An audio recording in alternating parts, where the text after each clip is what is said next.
بسم اللہ الرحمن الرحیم الحمدللہ رب العالمین ثم الصلاۃ والسلام علی سید الانبیاء والمرسلین سیدنا و نبینا شفیع ذنوبنا و طبیب قلوبنا ابی القاسم محمد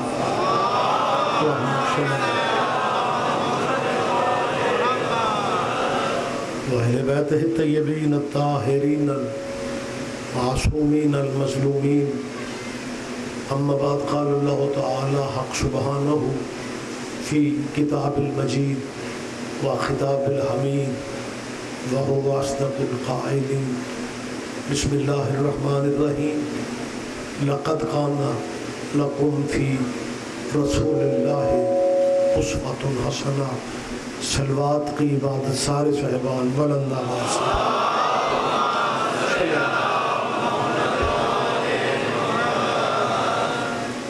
اس جلیلۃ القدر عزا خانہ میں اللہ ہم سب کی حاضری عبادت میں شمار فرمائے۔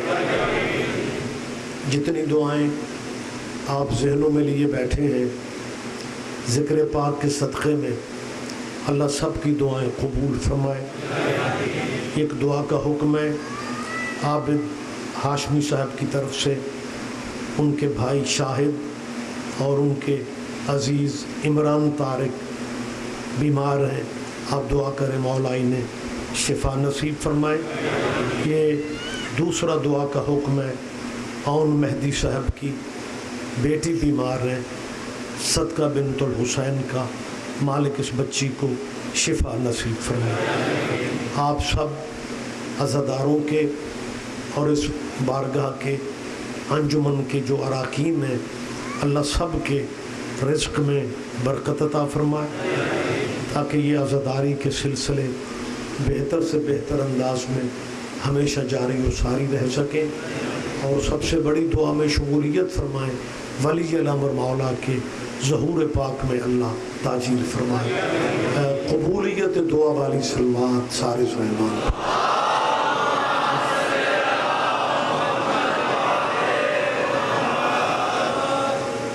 اجازت ہے جی میں تھوڑی بات کروں۔ میں نے کل بھی گزارش کی اور آج بھی میری ملت مسلمہ سے گزارش ہے کہ محرم کے ان دنوں کو فرقوں میں تقسیم نہ کرو، مذہبوں میں تقسیم نہ کرو، اس ذکر میں بلا تفریق کے مذہب آیا کرو۔ شیعوں کی وراثت نہیں ہے کربلا، ہم تو صف ماتم بچھا کے آپ بھائیوں کا انتظار کرتے ہیں، اور میں آج پھر کہہ رہا ہوں کہ اہل اسلام دوستو، آپ کے گلی محلہ میں جہاں بھی مجلس ہوتی ہے، محفل پاک ہوتی ہے، تمہارے نبی کے اولاد کے ذکر کی صف بچھتی ہے، اس میں بغیر اجازت کے آ کے بیٹھا کرو، ذکر میں آیا کرو۔ ماتم جب تک سمجھ نہیں آتی تب تک نہ کرو۔ مہربانی سے میں نے کیا کہا ہے، آج ساؤنڈ کا سسٹم بہتر تو نہیں ہے، میری گزارش ہوگی انتظامیہ سے کہ کل اسے بہتر کیا جائے۔ آج جہاں ہے جیسے ہے کی بنیاد پہ آپ سماعت فرمائیں گے۔ میں نے فقرہ یہ کہا ہے کہ مسلمانوں مجلسوں میں آیا کرو، اور دوسرا فقرہ میں نے کہا ہے کہ ماتم جب تک سمجھ نہیں آتا تب تک نہ کرو۔ وہ مجلس میں آنے کے لیے ماتم کرنا شرط نہیں ہے،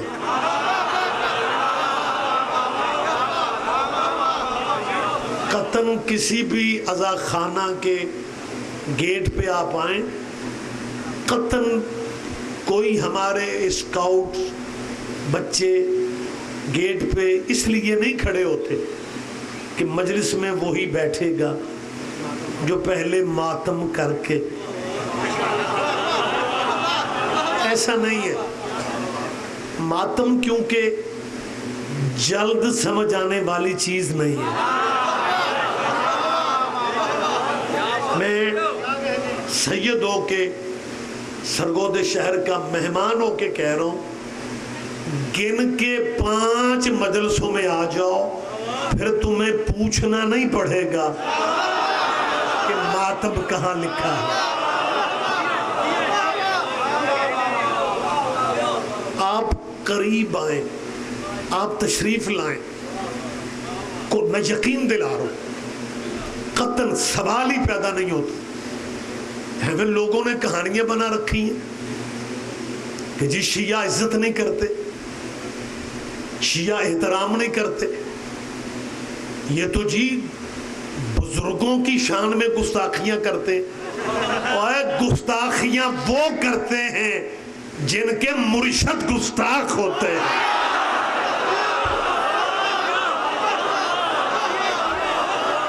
آپ جیئے، آپ جیئے.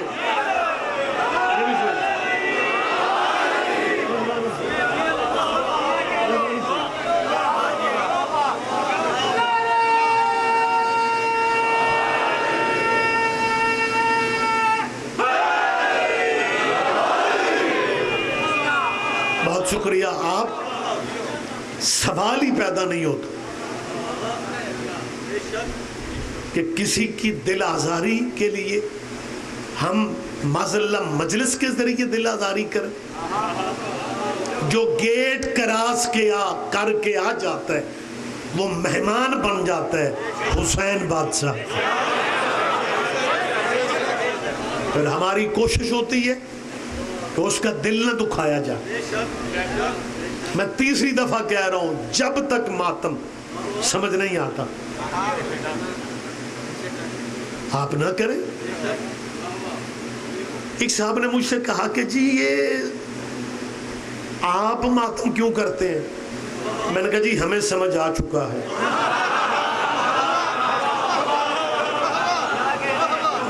کہنے لگا کس نے سمجھایا؟ میں نے کہا مسلمانوں کے علماء نے. کہنے لگا ہمارے علماء نے؟ میں نے کہا وہ کس طرح؟ میں نے کہا وہ آپ کے علماء نے حضرت ابراہیم کی آگ والا واقعہ نبیوں کے قصوں میں لکھا ہے کہ نمرود نے آگ جلائی، میلوں میں آگ تھی، پرندے پرواز کرنے سے قاصر تھے. اس آگ کی اب تفسیریں پڑھ لیں، لٹریری چہرے بیٹھے میں خود یقین نہیں آ رہا، کسی اپنی مرضی کے عالم سے پوچھ لیں. بہت بڑا ایریا جو آگ نے کور کیا ہوا تھا. فضا میں اتنی گرمی تھی کہ بڑے بڑے پرندے کراس کرنے کی پوزیشن میں نہیں تھے. دور درختوں پہ بیٹھے رہے کہ کب یہ آگ کی شدت کم ہوگی، پھر ہم علاقہ بدلیں گے. یہ بڑے بڑے پرندوں نے درختوں پہ بیٹھ کے دور سے دیکھا کہ چھوٹا سا پرندہ ہے اور آگ کی طرف جا رہا ہے. انہوں نے کہا ہم اتنے بڑے بڑے قد والے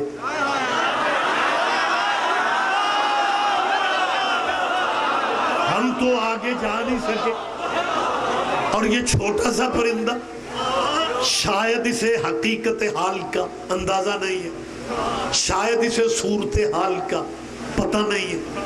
لہذا پرندوں نے طائرانہ زبان میں کہا تو آگے آگ ہے، کدھر جا رہے ہو؟ اس چھوٹے پرندے نے مطمئن لہجے میں کہا ہم آگ بجھانے جا رہے ہیں. کیا کہنے. مہربانی بیٹا آپ جی، بہت شکریہ بہت شکریہ. اس نے مطمئن لہجے میں کہا، اور یہ اطمینان بھی بڑے نصیب والوں کو نصیب ہوتا ہے. ہم غریب سہی، اطمینان بڑا ہے. خدا کی قسم ریگولر 10 حج بندے نے کیے ہو نا، اس سے پوچھو جنت میں جاؤ گے؟ وہ کہتے ہیں اللہ میاں نو پتہ ہے. ماتمی ماتم کر کے ہلکے ماتم سے نکلے، اس سے پوچھنا تو جنت میں جائے گا؟ وہ کہتے ہیں جنت ہی سے تو آ رہا. کیا کہنے، کیا کہنے. بہت شکریہ، بہت شکریہ. مہربانی سے سارے جواب دے، سارے جواب دے. مہربانی.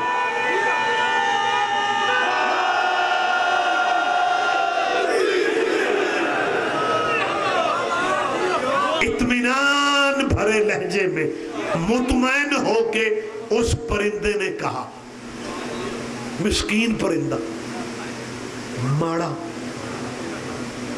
جس پہ بڑوں کی نظر ہی نہیں ٹکتی تھی، پتہ نہیں اسے اطمینان کہاں سے ملا. اس نے کہا ہم آگ بجھانے جا. ان پرندوں نے کہا تو آگ بجھائے گا، کس طرح؟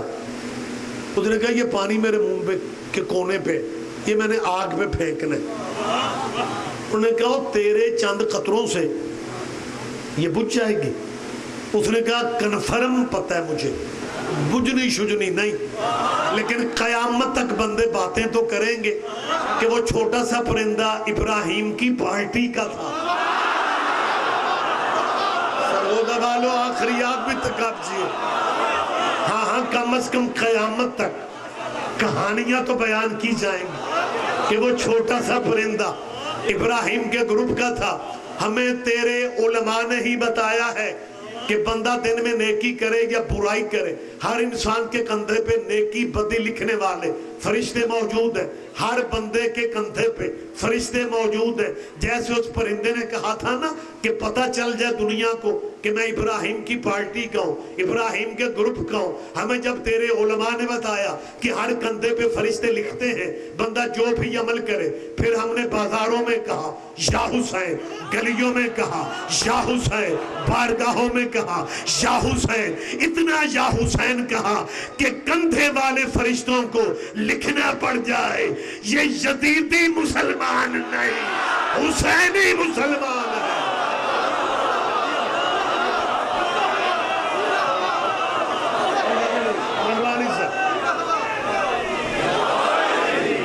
آپ جی ہیں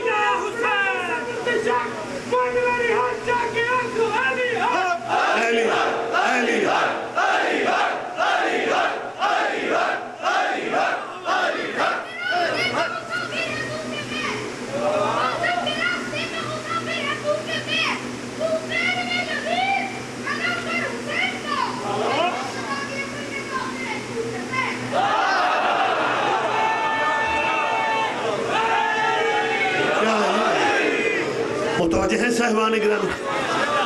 لہٰذا میں گزارش کر رہا ہوں کہ ماتم کو بہانہ نہ بناؤ، ذکر میں تشریف لاؤ، پھر آپ کو اندازہ ہو جائے گا کہ ان مجالس میں قرآن بھی پڑھا جاتا ہے، تفسیر بھی بیان کی جاتی ہے، آیات کی تلاوت بھی کی جاتی ہے، اور جو حقیقی واقعات ہیں وہ واقعات بھی سنا جاتے ہیں.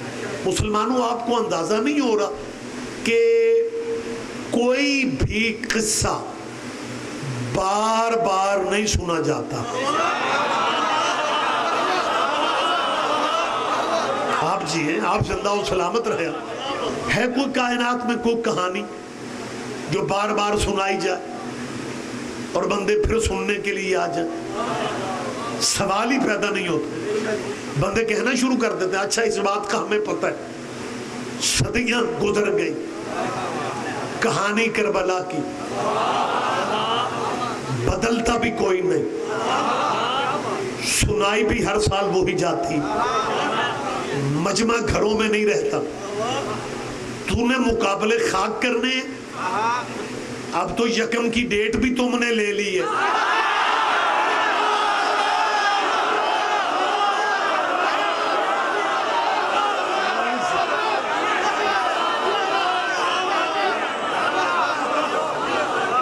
لطف تو تب ہے،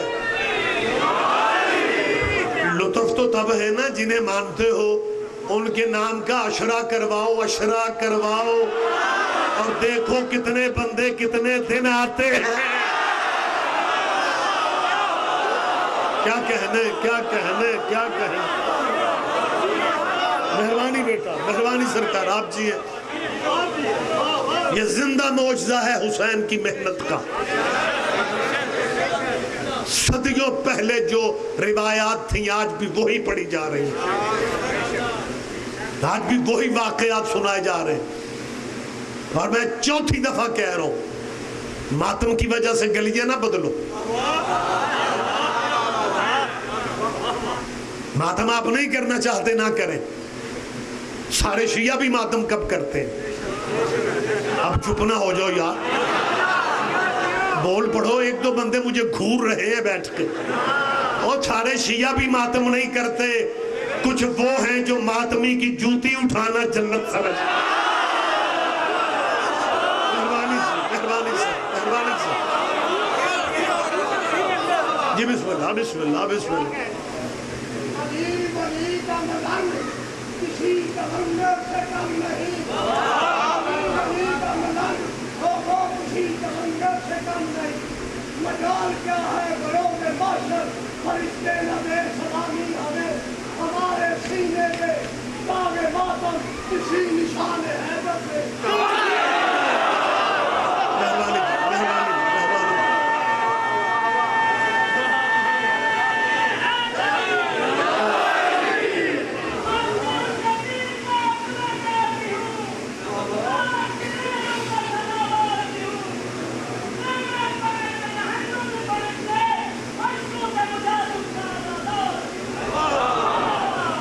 اللہم صلی علی محمد۔ 1 روپائی کا کر لیں سمجھوتا، آپ تو ڈائری اٹھا کے آ گئے۔ جی بسم اللہ، آپ جیے جی، بے شک بے شک، اور لو جی، مہربانی سے میں اچھا، میں پہلے بھی کہتا ہوں کہ الیکشن پہ بندہ کھڑا ہونا، 5-7 بندے جا کے اسے بٹھا سکتے ہیں، ربائی والا بندہ نہیں بیٹھ سکتا، اور وہ بھی مجھے اکیلے کے کہنے ممکن ہی نہیں ہے۔ لہذا ٹھیک ہے، آپ اپنی عبادت کرتے ہیں، اچھی بات ہے، کرنی چاہیے، لیکن آج کل ہو پتہ کیا رہا ہے، پنڈی بھٹیوں میں ایک واقعہ ہوا ہے پچھلے دنوں، ربائی مجمع میں سے کسی بندے نے پڑھی تے پرچہ ذاکر تے ہو گئے، اور اس نے پوچھا، ہو یار یہ جو FIR ہے اس میں تو میرے ذمہ ہے ہی کچھ نہیں، ربائی تو مجمع میں سے کسی نے پڑھی جسے میں جانتا نہیں ہوں۔ تو SHO نے کہا، جی آپ تصویر میں جب وہ ربائی پڑھ رہا تھا تو آپ انجوائے کر رہے تھے، لہذا متوجہ ہیں سرکار آپ، میں نے کیا کہا ہے۔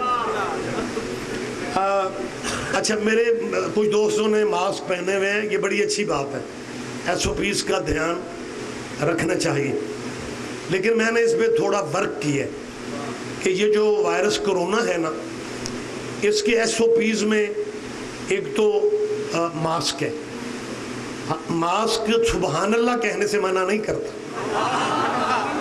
ماسک جزاک اللہ کہنے سے نہیں روکتا، اگر کوئی بات اچھی لگے تو قطعاً سبحان اللہ کہنے سے کم از کم کرونا نہیں ہوتا۔ SOPs کا میں خود دھیان دیتا ہوں، سینیٹائزر گاڑی میں ہے، میں خود لگاتا ہوں، کہ حکومتی ہدایات ہیں، ظاہر ہم قانون کے پابند ہیں، آئین کے پابند ہیں، ہم محب وطن ٹیکس گزار پاکستانی ہیں، لیکن میں نے اس پہ ریسرچ کی، آپ سنیں گے اس کے کرونا کی جو ہدایات ہیں نا، اس میں سب سے بڑی ہدایت پتہ ہے کیا ہے؟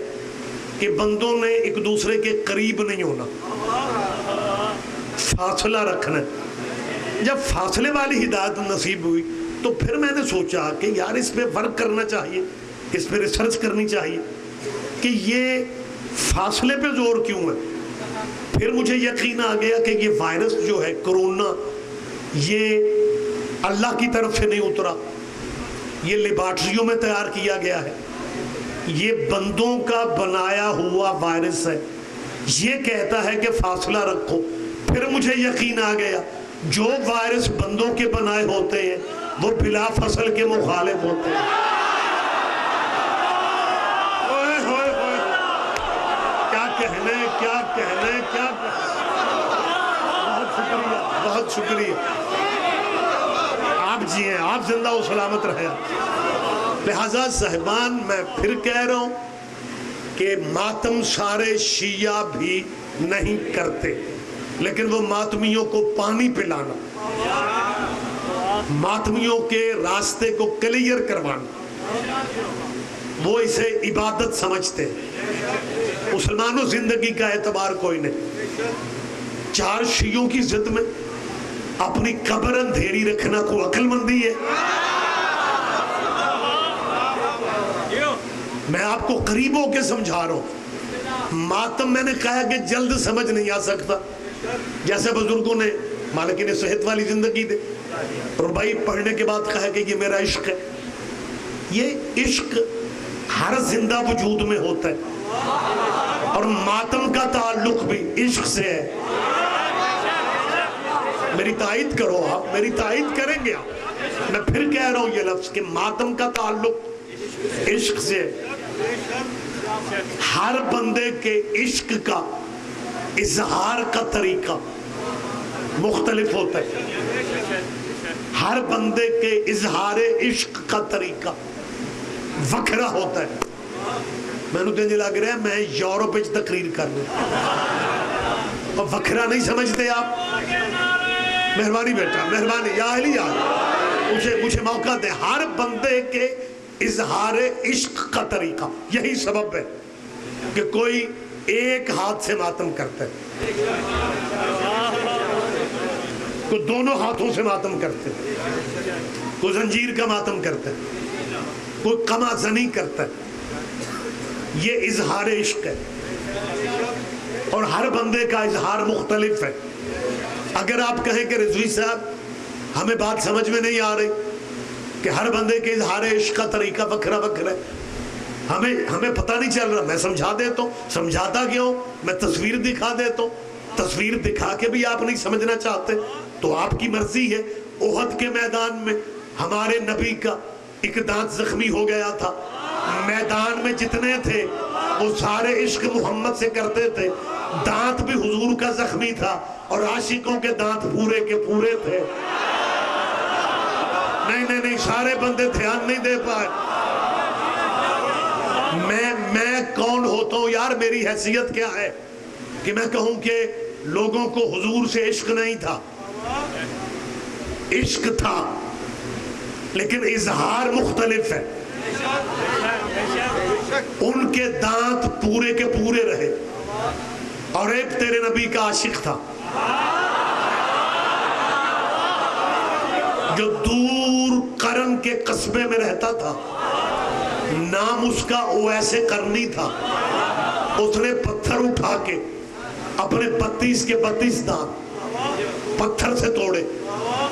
یہ پہلا پتھر کا ماتم تھا۔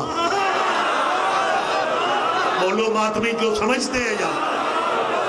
یہ کائنات کا پہلا ماتم تھا جو اس عاشق مصطفیٰ نے پتھر سے کیا۔ پتھر سے دانت توڑے جائے، تکلیف وہی جانتا ہے جو توڑتا ہے۔ اور پھر اپنے دانت، آج آسانیاں ہیں، آپ دانت نکلوانا چاہتے ہیں انجیکشن سے نکلوا لو۔ اویس نے پتھر سے توڑے تھے،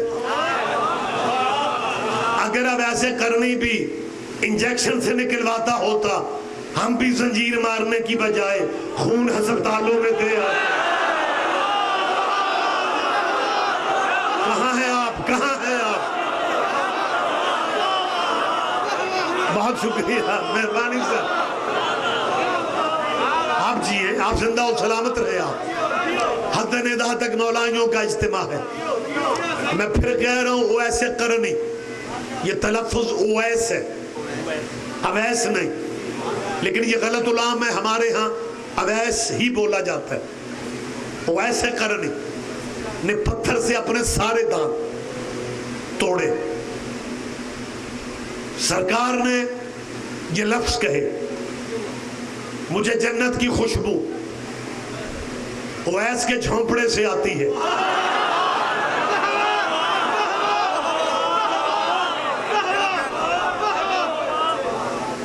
اور یہ وہ عاشق ہے تیرے نبی کا، اس نے ساری تعریفیں شریفیں بدل کے رکھ دی۔ وگرنہ مذہب کی دنیا میں یہی تاریخ ہے کہ صحابی وہ ہوتا ہے جو حضور کے پاس بیٹھے یہ ایسا عاشق ہے صحابیوں کے رتبے لے گیا، اس نے محمد کو دیکھا ہی نہیں تھا۔ زندگی میں ایک دفعہ مدینے آیا، وہ بھی اپنی ضعیفہ ماں سے اجازت لے کے، یا ذہن آپ کے واقعات ذہن میں، میں تو دہرا رہا ہوں، اویس نے ماں سے اجازت، جب بھی ماں کا موڈ ٹھیک ہوتا، اکیلا خدمت گزار تھا ماں کا، والدہ کا مقام دیکھے۔ ایک دن ماں اچھے موڈ میں تھی، اس نے کہا مدینہ جانے کی اجازت ہے، لیکن وعدہ کرو رکے بغیر واپس آ جاؤ۔ اس نے موقع غنیمت سمجھا، بے تحاشا سفر کر کے مدینے پہنچا، جس کی زیارت کے لیے گیا تھا۔ سرکار سفر پہ تھے، رکنا چاہا، ماں کا حکم یاد آ گیا، مدینے پہنچ کے بھی بغیر سرکار کو دیکھے، ذرا ماں کا مقام دیکھے، بغیر حضور کی زیارت کی، ماں کے حکم کی تعمیل کی، واپس چل پڑا۔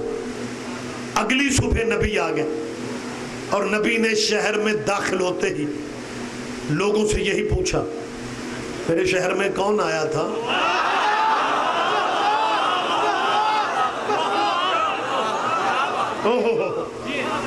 ہمارے شہر میں لوگوں نے کہا سرکار بادشاہوں والی بات ہے، شہروں میں لوگ آتے جاتے ہیں، یہ کون آیا تھا، اب کون جواب دے؟ سرکار نے کہا نہیں، بات کون کی ہے، مجھے ان گلیوں سے تازہ جنت کی خوشبو آ رہی ہے۔ یہ اویس قرنی کی سیرت پہ جتنے پمفلٹ رسالے یا اویس قرنی کی قبر پہ جو ہسٹری لکھی ہوئی ہے، اچھا یہ بھی بڑا کمال ہے، اویس عاشق ہے نبی کا، مسلمانوں کے پاس سوچنے کا وقت نہیں ہے، ضمانت محمد دے رہے تھے کہ مجھے اس کے جھونپڑے سے جنت کی خوشبو آتی ہے۔ مدینے کے لوگوں سے کہا اگر کبھی قرن جاؤ میرے اویس کو میرا سلام کہنا۔ اتفاق سے کچھ عرصہ بعد ایک مدینے کا وفد یمن جا رہا تھا، راستے میں قرن تھا جہاں کا یہ رہنے والا تھا۔ قرن پہنچ کے لوگوں کے ذہن میں آیا کہ یہ بستی وہی نہیں ہے جہاں وہ بستا ہے۔ انہوں نے کہا کس کی بات کر رہے ہو؟ کہنے لگے وہی اویس قرنی جس کے بارے میں حضور باتیں کرتے ہیں۔ انہوں نے اویس قرنی کا گھر ڈھونڈنا شروع کیا۔ ان کے ذہن میں تھا کہ جسے نبی سلام کرے وہ کوئی بہت امیر خبیر بندہ ہوگا، سوچنے کا طریقہ اپنا اپنا ہوتا ہے، لیکن وہ تو اپنے شہر میں انجانا سا بندہ تھا۔ وہ اویس کو ڈھونڈ رہے تھے، اور سرگودا والوں چپ رہو گے، میں سوچوں گا پتہ نہیں میں بات کر نہیں سکا صحیح۔ وہ ڈھونڈ رہے تھے غریبوں کے ایڈریس ہی کب ہوتے ہیں۔ ہائے ہائے،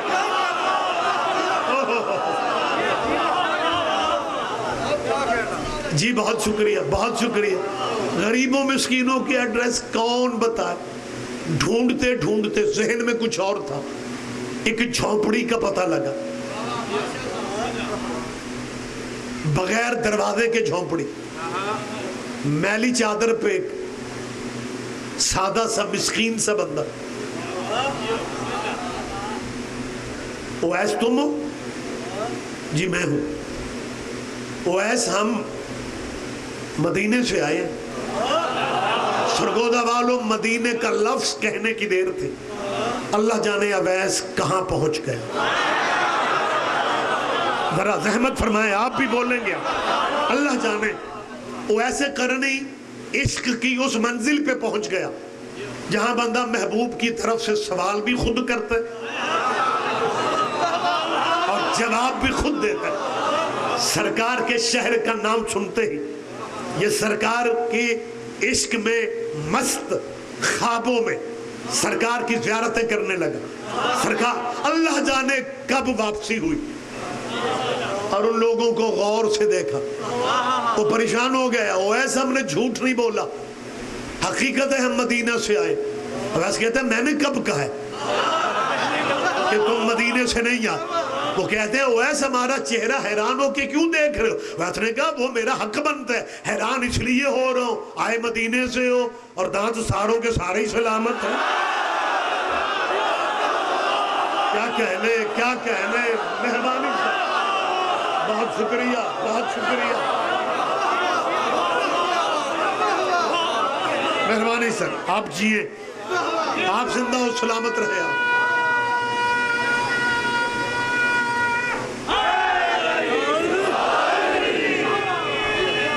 کل زندگی رہی بات آگے بڑھے گی۔ میری ملت مسلمہ کی نئی نسل کے دوستوں سے اپیل ہے، میں آپ کے حق کے لیے دعائیں کرتا ہوں۔ مسلمانوں، آپ کی اولاد ہمارے وطن کا مستقبل ہے، وہ بچے شیعہ ہوں، اہل سنت ہوں، اہل حدیث ہوں، وہ سرمایہ ہے میرے وطن کا۔ یہی بچے مستقبل ہے ہمارے وطن کا، یہی بچے کل کے ڈاکٹر ہیں، کل کے وکیل ہیں، کل کے ایم پی ایز ہیں، کل کے ایم این ایز ہیں، تو انہیں ابھی سے کلیئر کیوں نہ کیا جائے؟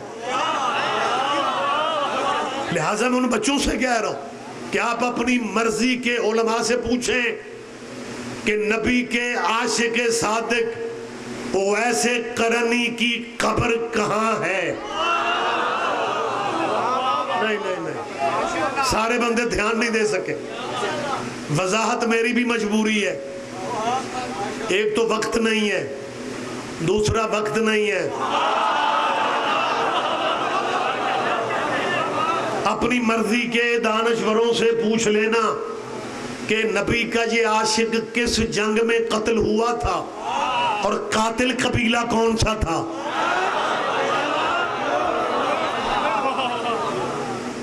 اور اس نبی کے عاشق صادق کی اس کا مزار مبارک کہاں ہے؟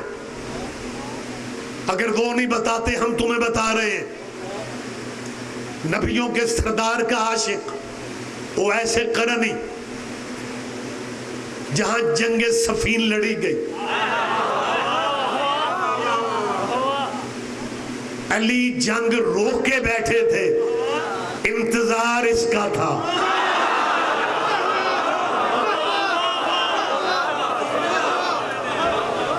اس نے کندھے پہ اپنا وہ عصا رکھا ہوا تھا، میلا چولا، میلا لباس، جب یہ آ گیا علی نے کہا پورے ہو چکے ہیں۔ اب میں وضاحت نہیں کر سکوں گا یہ جنگ کس کس میں ہوئی، کچھ آپ بھی کرم کر لیا کرو۔ ساری زندگی تم نے منتیں مانی ہے کہ ہر شے ہم نہیں سمجھانی ہے، ویسے آپ بھی سچے ہیں، ہم نے مرشد ہی ان کو مانا ہے جو بیٹیوں سے ٹیوشن نہیں پڑھتے تھے۔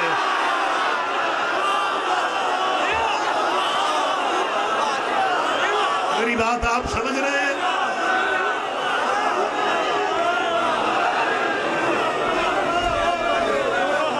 یا علی آج عراق اور شام کے بارڈر پہ رگا شہر ہے، عربی میں رگا بھی کہتے ہیں، رقہ بھی کہ ہمارے جو لوگ جاتے ہیں وہ رقہ کہتے ہیں۔ یہاں جنگ صفین لڑی گئی، وہ میدان ابھی تک میدان ہے، اس پہ شہر نہیں بنا، عمارتیں نہیں بنی، وہ اصل شکل میں میدان صفین محفوظ ہے۔ اور صفین کے میدان کے بارڈر پہ، باؤنڈری لائن پہ 3 قبریں ہیں، ایک اویس کی اور 2 نبی کی اور صحابہ کی۔ مجمع دھیان نہیں دے گا، مجھے افسوس نہیں ہونا، اور ایک قبریں صحابیوں کی ہیں، زیارت کرنے صرف شیعہ جاتے ہیں۔ تائید کرو میری، بولے میرے ساتھ آپ۔ ہاں قبریں، قبر حضور کے عاشقوں کی ہے۔ اویس کی قبر پہلے، اس کے بعد قبر ہے۔ اجازت تو ہے میں تھوڑی بات کر رہا ہوں؟ خدایا سوری، ورکنگ ڈیز ہوتے ہیں، مجھے شدت سے احساس ہے، کل سے میں مزید کوشش کروں گا پہلے آنے کی، لیکن سفر کچھ زیادہ ہے جس کی وجہ سے آپ کو زحمت ہوتی ہے۔ اویس کی خبر سے آگے کن کی خبر ہے؟ حضرت عمار ابن یاسر رضی اللہ تعالی عنہ۔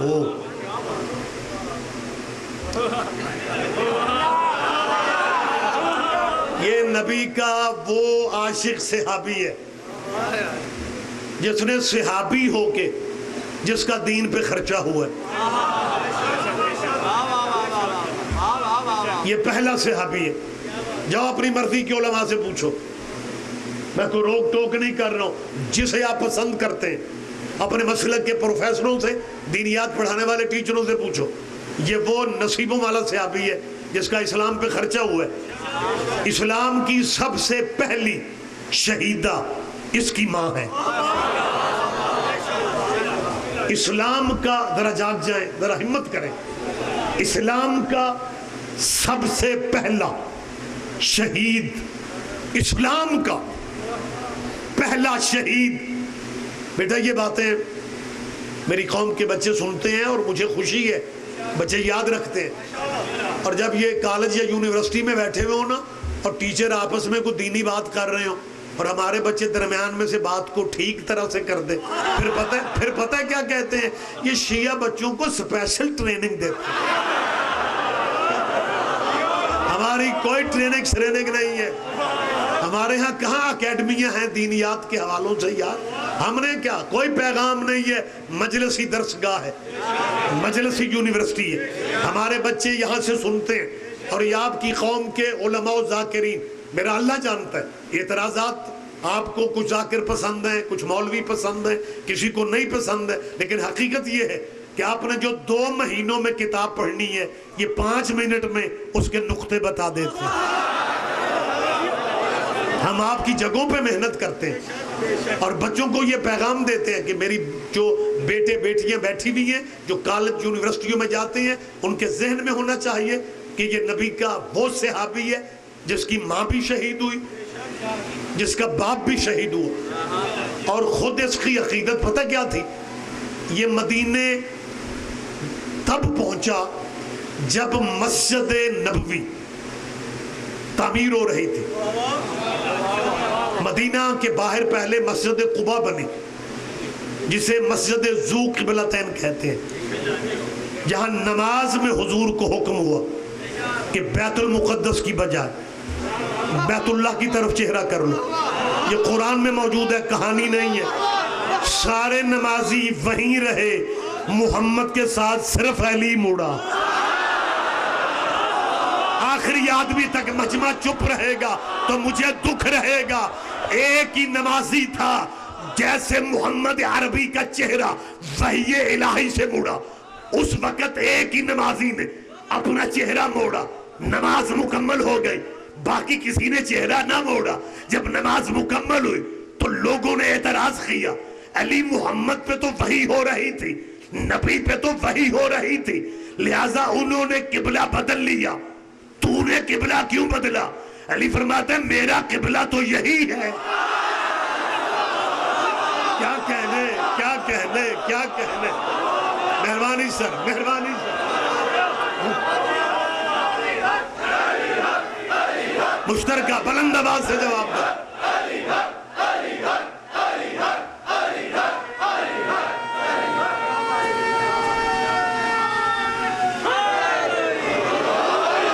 متوجہ ہے صاحبان گرامی خط؟ مدینہ سے باہر مسجد قباء جسے ذو قبلتین کہا جاتا ہے۔ اللہ کرے یہ کرونا کے حالات بہتر ہو جائیں اور زیارات آپ کے نصیبوں میں اللہ لکھے، اور جا کے اپنی آنکھوں سے وہ چیزیں جہاں تک موجود ہیں، اب جو موجود ہیں، وگرنہ بہت سارے آثار جو ہیں وہ تو سعودیہ نے مٹا رکھے ہیں، لیکن یہ مسجدیں کم از کم ان کی مجبوری ہے کہ وہ ایز اے مسلم مسجد کا احترام تو انہیں کرنا پڑتا ہے۔ لہٰذا یہ مسجد قباء کے بعد دوسری مسجد کون سی بنی تھی؟ ماشاءاللہ کیا کہنے۔ وہ شرمایا نہ کرو، کوئی ایف آئی آر میں نام تھوڑی آ رہا ہے۔ مسجد ذو قبلتین کے بعد جو مسجد بنی مدینہ میں وہ مسجد نبوی ہے. صحابہ کبار کی میں خدمات کا اعتراف کر رہا ہوں. صحابہ کی یہ قربانیاں ہیں کہ اس زمانے میں اینٹیں اور بلاک نہیں ہوتے تھے, بہت دور سے پتھر اٹھانے لانا پڑتے تھے, اور یہ صحابہ کرام ہی تھے جو دور دور سے پتھر اٹھا کے لا رہے تھے. پتھر پہ پتھر رکھتے جاتے, وہی دیوار بنتی, اسی پہ چھت ڈلتا اور وہ مسجد بن جاتی. سارے صحابی, گرمی عرب کی تھی, آتے دور سے تھے, لہذا ہر صحابی ایک ایک پتھر لا رہا تھا. یہ اکیلا عمار ہے جو دو دو لاتا تھا.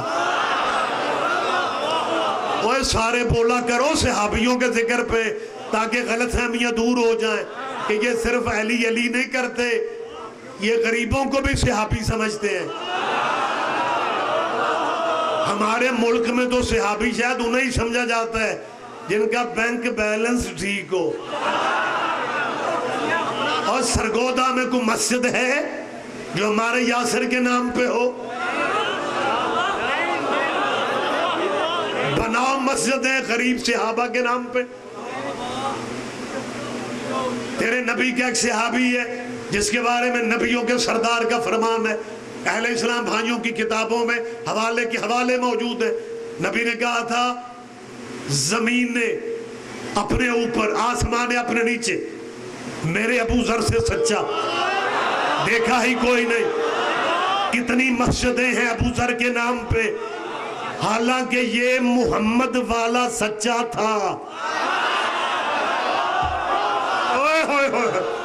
وضاحت میں نے نہیں کرنی, یہ وہ سچا ہے جسے محمد نے سچا کہا. fill in the blanks.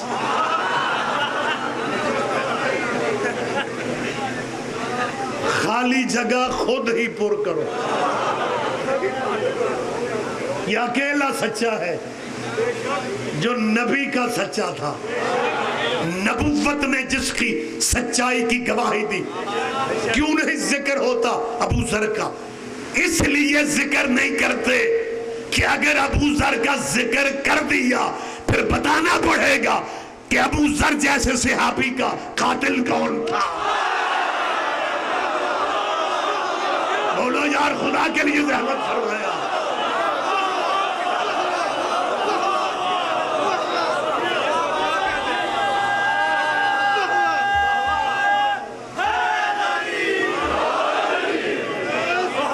تعمیر مسجد نبوی,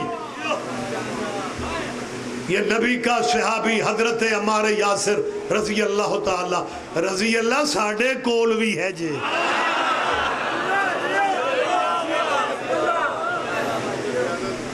پورے گروپ صحابہ کے ایک ایک پتھر لا رہے تھے, اور یہ اس قیامت کی گرمی میں.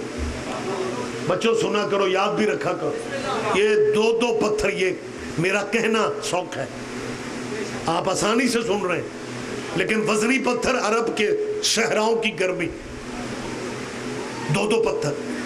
ایک بندے نے دوسرے سے کہا یار ہم بمشکل ایک لاتے ہیں, یہ دو دو اٹھا کے لا رہے ہیں.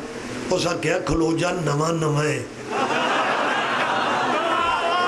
نہیں پتہ نہیں آپ نے انجوائے کیا یا نہیں, پتہ نہیں آپ نے لطف لیا یا نہیں. اس نے کہا اجے نواں دیکھ تھوڑے ٹائم کے بعد یہ بھی ہماری طرح ایک ہی لائے گا. مغرب قریب آ گئی, یہ دو دو ہی لاتا رہا. اب صحابہ سے رہا نہ گیا, ایک بول کے کہتا جب سارے صحابی ایک پتھر اٹھاتے ہیں تو دو دو کیوں لا رہے؟ اس نے کہا ایک اپنے حصے کا, دوسرا محمد کے حصے کا.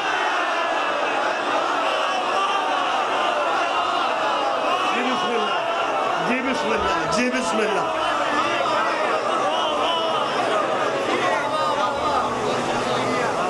ان کی قبریں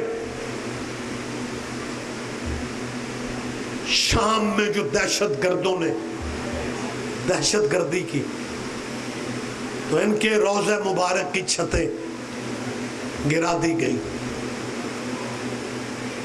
یہ قبیلہ شروع سے قبروں کا دشمن ہے. ایک بچے نے مجھ سے کہا رضوی صاحب یہ قبروں کے دشمن کیوں ہیں؟ میں نے کہا انہیں مرضی کی قبریں مل نہیں رہی.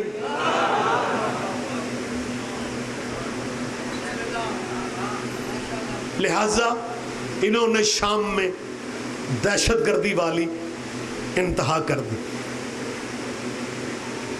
میں دعا پھر مانگ رہا ہوں زیارتوں کے ویزے کھلے، حالات ٹھیک ہو جائیں، ایئر لائنز کے سلسلے، ویزوں کے سلسلے. بہت سارے لوگ جانا چاہ رہے تھے عاشور کربلا کرنے. جتنے بھی جائیں میں سیدوں کی اپیل کر رہا ہوں صرف کربلا کا پروگرام لے کے نہ جاؤ. بیٹیوں کے زیور بھی بیچنے پڑے، بیچ کے شام ضرور جانا. بڑی اکیلی ہے قبر بی بی زینب کی. آباد رہو. سیدہ تمہیں ذاتی غموں سے محفوظ رکھے. آج کا جو دن گزرے وہ 2 محرم کا تھا. عزاداروں کے، میری ماں بہنوں کے ذہنوں میں سارے واقعات ہیں. 2 محرم کے متعلقہ کون سا واقعہ ہے؟ عزاداروں یہ 2 محرم وہ تاریخ ہے جب علی کی پردہ دار بیٹی کربلا اتری. حسین کا حسینی قافلہ، گھوڑا حسین کا خود رک گیا. اگر نانے کی ناقہ مدینے میں ابو ایوب انصاری کے دروازے پہ خود رک سکتی ہے تو حسین کا گھوڑا نہیں رک سکتا. جب گھوڑا خود رکے نا، میں آج کی بات آپ کو سنانے لگا ہوں، اسی میں مصائب ہے، یہی تاریخ ہے. اور ظاہر ہے آپ گھروں سے جو اتنی رات کو نکل کے آ کے بیٹھتے ہیں، اور وہ بھی ساتھ بیٹیاں لے کے، بہنیں لے کے. ایک بندہ کہنے لگا شاہ جی آپ مجلسوں میں بیٹیاں مائیں بہنیں لے کے کیوں جاتے ہیں؟ میں نے کہا ہمارا کلچر ہے پاکستان کا کہ بندے اس جنازے پہ بیٹیاں لے کے جاتے ہیں جہاں گزارا نہ ہو رہا ہو. آباد رہو، آباد رہو. نہیں تو عموماً بندے اکیلے ہی جنازوں سے جا کے ہو آتے ہیں، لیکن بیٹیاں ان جنازوں پہ ہم محرم میں اس لیے بیٹیاں لے کے آتے ہیں کہ ہمارا علی کی بیٹی کو یہ پرسہ دینا ضروری ہوتا ہے کہ اگر تو نے چاند محرم کا گھروں میں نہیں دیکھا، ہم بھی گھروں کے دروازے بند کر کے عزا خانوں میں ہیں. یقیناً عزادار جو دعائیں بھی ذہنوں میں رکھتے ہیں، جب آنکھوں میں نمی آ جائے پھر دعا اٹھ کے نہ بھی مانگو، مولوی ذاکر سے نہ بھی کہو، بلکہ میں تو سمجھتا ہوں کہ محرم میں کم دعائیں مانگا کرو. کیونکہ جس کے بیٹے کے پرسے کے لیے آتے ہو نا، وہ تمہاری ساری دعائیں سمجھتی ہے، وہ تمہیں خالی نہیں لوٹائے گی. اپنی دعائیں ذہن میں رکھنا. گھوڑا حسین کا اس زمین پر رکا ہے نا، جب حسین نے عباس کو بلایا، جی سردار. حسین فرماتا ہے یہاں لوگوں سے پوچھو اس جنگل کا نام کیا ہے. حسین جانتے تھے اپنا دکھ نسلوں تک پہنچانے کے لیے. عباس نے آ کے کہا مولا کچھ کہتے ہیں غازریہ ہے، کچھ کہتے ہیں نینوا ہے، ایک بندہ کہہ رہا تھا اسے کرب و بلا بھی کہتے. حسین نے حکم دیا پردہ داروں کی اماریاں کھول دو، ناکہ اونٹنیاں اماریاں بٹھا لو. حسین فرماتے ہیں منزل آ گئی. حسین گھوڑے سے اتر کے کھڑے ہیں، اور جب اماریاں اتری ہیں نا، اس وقت بی بی نے بچوں سے کہا کہ میرے حسین ویر کو بلاؤ. میری بیٹیاں بہنیں سن رہی ہیں، جب کربلا کے جنگل میں بہن نے بھائی کو بلایا نا، اور آج کے دن کی بات ہے، حسین قریبہ 18 بھائیوں کی بہن نے ایک ہی فقرہ کہا، ویر یہ کون سی جگہ ہے؟ میں جب سے آئی ہوں نا ہوا اتنا تیز چلتی ہے کہ میری چادر اتر کے جا رہی، اور اتنا ایسی جنگ آباد رہو، تیرے سر کا ماتم بھی قبول کر لے، سیدہ تیرا پرسہ قبول کر لے۔ علی کی بیٹی کہتی ہے میرے سر سے چادر اتر کے جاتی ہے۔ حسین اس جنگل کی، اس صحرا کی گرم ریت میرے چہرے پہ پڑتی ہے، اور اس ریت سے تیرے خون کی خوشبو آ رہی ہے۔ آباد رہو سرگودا والو۔ سیدہ تمہیں ذاتی غموں میں نہ رلا، سارے دن کے تھکے ہوئے ہوتے ہو، مختلف فضا خانوں میں غریبوں کا غم کی کہانیاں سن کے رات کے اس ٹائم تک آپ بیٹھے ہوئے۔ حسین نے وہی عماریاں اتروا دی، خیمے لگنے سے پہلے حسین نے علموں والے مولا عباس کو بلا کے کہتے ہیں عباس پتہ کرو اس جنگل کا، اس صحرا کا مالک کون ہے؟ عباس نے تھوڑی دور جا کے پتہ کیا، انہوں نے کہا سردار کوئی قبیلہ ہے بنی اسد کا، وہ اس زمین کے مالک ہے۔ حسین فرماتے ہیں قبیلے والوں سے مل کے آؤ، میں ان کے سردار سے ملنا چاہتا ہوں۔ تیرا علم والا مولا جس کی منت علم کے مانتے ہو۔ عباس کے چہرے کا روب میں آپ کو بتا رہا ہوں، جب عباس بنی اسد کے قبیلے میں سردار قبیلہ کے پاس گیا ہے نا، اور سردار قبیلہ کو عباس نے کہا کہ میرے سردار نے آپ سے ملنا ہے، وہ سردار حیران ہو کے کہتا ہے تیرا بھی کوئی سردار ہے؟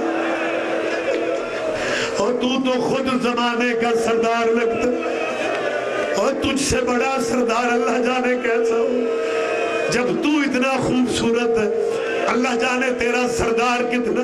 روتے بھی آؤ، عزاداری کا موسم ہے، رونے کا موسم ہے، رونے کی راتیں ہیں۔ آئندہ سال وہی روئے گا جو ہم میں سے ہوگا۔ اللہ سب کو صحت والی زندگی عطا فرمائے، اللہ بیماروں کو صحت دے، اللہ بے اولادوں کو اولاد دے۔ اس فکرے پہ دھیان دینا۔ عباس نے واپس آ کے مولا حسین کو پیغام دیا کہ مولا سردار قبیلے کا انتظار کر رہے۔ حسین جلدی سے گئے اور قبیلے کے سردار کو کہتے ہیں میں یہ علاقہ خریدنا چاہتا ہوں۔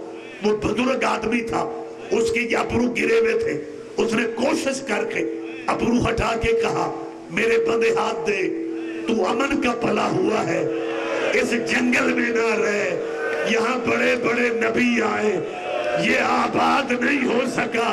حسین فرماتے ہیں جتنے نبی آئے کسی نبی کی ماں کا نام فاطمہ نہیں تھا، اور میری ماں کا نام فاطمہ ہے۔ میں یہ قبیلہ، میں یہ علاقہ آباد کرنے آیا ہوں۔ بس بڑی دیر ہو گئی، حسین نے یہ زمین خریدی۔ آپ کے ذہنوں میں ہے یہ دکھ، میں نے پہلے کہا تھا یہ واحد کہانی ہے جو جب بھی سنو نئی لگتی ہے۔ حسین نے کہا 12 مربع میل، روایت اس سے بھی زیادہ ہے لیکن میں یہی پڑھ رہا ہوں، 12 مربع میل۔ 12 مربع میل میں بہت سارا علاقہ دریا کا بھی تھا جو حسین نے خریدا۔ خریدے ہوئے دریا کے کنارے پہ کہہ رہا تھا میرا اصغر مر رہا، آباد رہو، تیرا قرلانہ بھی قبول کر، تیرا پرسہ بھی قبول کر لے۔ اور اللہ میرا جانتا ہے میری یہ بیٹیاں بہنیں بھی سن رہی ہیں، آپ میرے بھائی بزرگ بھی سن رہے ہیں۔ اس کا مطلب ہے آج کی اس مجلس میں والدین موجود ہیں، والدین سن رہے ہیں۔ میں نے مختلف لوگوں سے سنا آپ نے بھی ہوگا کہ جو والد ہوتا ہے نا وہ دوستوں میں بیٹھ کے کہتا ہے کہ اللہ نے مجھے 4 بیٹے دیے، میں نے چاروں کے گھر بنانے کے لیے جگہ خرید لی۔ ہر باپ جگہ خریدتا ہے بچوں کے گھر بنانے کے لیے۔ حسین نے کربلا خریدی بچوں کی قبریں بنانے کے لیے۔ وارے حسین تیری مجبوری. آباد رہو یار. یہی پرسے کا حق ہے, یہی پرسے کا حق ہے. 12 مربع میل کا علاقہ. جی بسم اللہ, جی بسم اللہ. 12 مربع میل کا علاقہ. سودا طے ہوا 60,000 دینار میں. سودا طے ہو گیا, تحریر ہو گئی. حسین بہن کو بتانے جلدی سے آئے. پھر واپس قبیلے میں گئے, بہن کو آ کے بتایا, بہن میں نے یہ علاقہ خرید لیا. بہن کہتی ہے سودا کتنے میں ہوا؟ حسین فرماتا ہے 60,000 دینار. ماں زہرا کا صندوق کھول کے 30,000 دینار اٹھا کے کہتی ہے میں تیری بھائی وال ہوں. یہ 30,000 دینار زینب کے لے لے, 30,000 دینار تو ڈال, 30 میرے لے. یہ جاگیر مشترکہ ہے, لیکن نہ تیرے سجاد کے نام لگے گی نہ میرے اون کے نام لگے گی. اکبر تیرا میرا مشترکہ ہے. یہ جاگیر اکبر کے نام, یہ جاگیر اکبر کے نام. تب سے یہ جاگیر علی اکبر بن گئی. یہ جاگیر علی اکبر. یہی وجہ ہے شام غریبہ جب علی کو نجف چھوڑ کے جب شام غریبہ کی اندھیرے میں علی کربلا آئے, جب زینب کہہ رہی تھی الحافظ والحفیظ, تب سکینہ نے کہا تھا دادا دکھ یہی ہے کہ تیرے اکبر کی جاگیر میں مجھے تماچے مارے گئے.